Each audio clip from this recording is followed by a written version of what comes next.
이제 여름이 시작되었지만 북반구는 뜨거운 보일러 같은 폭염에 시달리고 있는데요. 미국 항공우주국 산하 고다드 우주연구소 소속 과학자들은 최근에 미 항공우주국의 지구 표면 온도 분석에서 2024년 5월이 역사상 가장 더운 5월인 월간 최고 기온을 기록했다고 밝혔는데요. 미 해양대기청에서도 2024년 1월부터 5월까지가 175년 기온 기록에서 가장 더운 것으로 밝혔죠. 2024년 6월 19일 기후 재분석기의 기상 데이터 분석에 따르면 북반구는 평년보다 1.1도가 높은 매우 비정상적이고 이례적인 기온 상승을 보였습니다. 올해 초여름 폭염은 맹렬했는데요. 중앙아메리카와 미국 남서부 및 동부가 5월과 6월에 강력한 폭염을 겪었고요. 중동, 남아시아, 아프리카에서도 기온이 치솟으면서 이런 폭염으로 인해 많은 사망자와 전력망 블랙아웃, 기상기록 갱신 등을 불러왔습니다. 사진이 2024년 6월 15일부터 6월 25일까지 북아프리카, 중동, 남아시아 전역의 일일 최대 평균 표면 기온을 보여주는데요. 위성 관측과 고다드 지구 관측 시스템 글로벌 모델에 의해서 예측된 온도를 결합해서 만들어졌습니다. 사진에서 가장 짙은 빨간색 영역은 40도 이상의 폭염을 보여줍니다.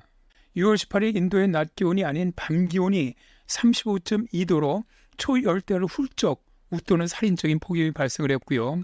그리스에서는 관광객이 열사병으로 6명이 숨지고 학교와 유적지가 다 폐쇄된 가운데 기온이 44.5도까지 올랐습니다.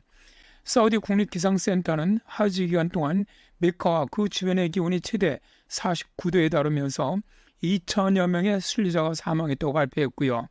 이외에도 파키스탄, 이집트에서도 40도가 넘는 폭염이 발생하면서 온열 질환자가 급증했지요. 많은 도시에서 극한의 기온과 에어컨 사용 제한, 대규모 야외 행사, 높은 야간 기온, 녹지 공간 부족, 도시 열섬 및 기타 요인으로 인해서 수천만 명의 사람들이 높은 습도와 폭염에 노출되었고요. 이로 인해서 정말 많은 지역에서 열달친 열사병 환자들이 속출을 했습니다. 작년부터 시작된 전 세계적인 이상기온 상승으로 2023년 6월부터 2024년 5월까지 전지구 평균 기온은 산업화 이전보다 1.63도가 높았는데요. 2015년 파리 협약에서 전지구가 1.5도 상승을 저지해야 한다는 목표를 단기간이라고 하더라도 이미 초과하는 것은 정말 심각한 기온 상승으로 봐야 합니다. 이렇게 기온이 상승한 원인으로는 작년에 발생해서 올봄에 종료된 엘니뇨의 영향이 가장 컸습니다만 지속적인 지구온난화 영향도 컸지요. 여기에 대해서 세계 해수온도도 급상승하면서 역대 최고치를 경신을 했습니다. 이렇게 대기와 해양이 비정상적으로 뜨거워지면서 더 많은 열이 대기로 방출되면서 폭염이 발생을 하고 있는데요. 우리나라도 5월 기온이 역사상 가장 더운 달이었고요. 6월 25일까지의 기온도 역대 가장 더운 달입니다. 우리나라 주변 해수온도도 평년보다 1, 2도 이상 높은 상태죠. 그리고 여기에 엘니뇨가 끝나고 현재는 중립 상태인데 여름철에 라니냐로 진행하게 된다면 아열대 고기압이 더욱 발달하게 되면서 우리나라는 북태평양 고기압이 강력하게 북상할 가능성이 높습니다. 또한 서태평양 해상도가 높아지면서 뜨겁고 습한 공기가 한반도로 유입될 것으로 보여서 올여름 우리나라 기온이 역대 가장 높았던 2018년을 넘어설 것으로 예상이 되고요. 또 서울 기온도 당시 39.6도로 최고 기온을 보였었는데 올해는 40도를 넘어서고요. 서울의 열대야도 지금까지 가장 많았던 1994년의 36일보다 더 많이 발생할 것으로 보이고요. 서울에서도 새벽 기온이 30도가 넘는 초열대야가 발생을 하면서 최악의 폭염이 발생할 가능성이 매우 클 것으로 예상합니다.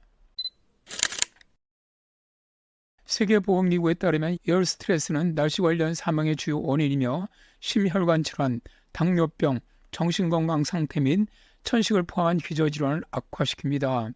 매년 약 48만 9천 명의 열 관련 사망자가 발생하면서 그중에 45%는 아시아에서 36%는 유럽에서 사망한다고 하는데요. 보스턴 대학교 데보라카 박사는 신체적 건강 문제가 있는 노인의 경우 습도가 90%에 이를 경우 25.6도도 위험할 수 있다면서 열대야가 발생하는 야간 도에는 집에 에어컨이 없거나 장시간 에어컨을 가동할 여유가 없는 노인들에게는 특히 해롭다라고 말합니다. 데브라 카 박사는 전 세계적으로 2020년에 69세 이상 세계 인구의 11억 2천만 명이 최고기온 37.5도를 초과하는 지역에 살고 있었고 2050년에 가면 해당 연령대의 19억 명이 37.5도를 넘는 최고기온에 직면할 것으로 예상을 했습니다. 자, 정부는 폭염 시 전력이 블랙아웃되지 않도록 예비 전력을 최대한 확보해야만 하고요. 저소득층 및 노인, 어린이들을 위한 냉방시설이 확충되도록 해야겠죠. 그리고 폭염에 취약한 노인이나 어린이, 질병자 등은 폭염 시간 동안에 실내에 머무르고요. 부득이하게 밖에 나가야 한다면 기온이 내려가는 이른 아침이나 저녁에 활동을 하는 것이 좋습니다. 항상 물을 많이 마시고요. 특히 작은 집에서는 오븐을 사용하지 말라고 카 박사는 말합니다. 그리고 만약 어지럼증과 같은 증상에 민감하게 반응을 하면 즉시 외과 진료를 받으라고 권합니다.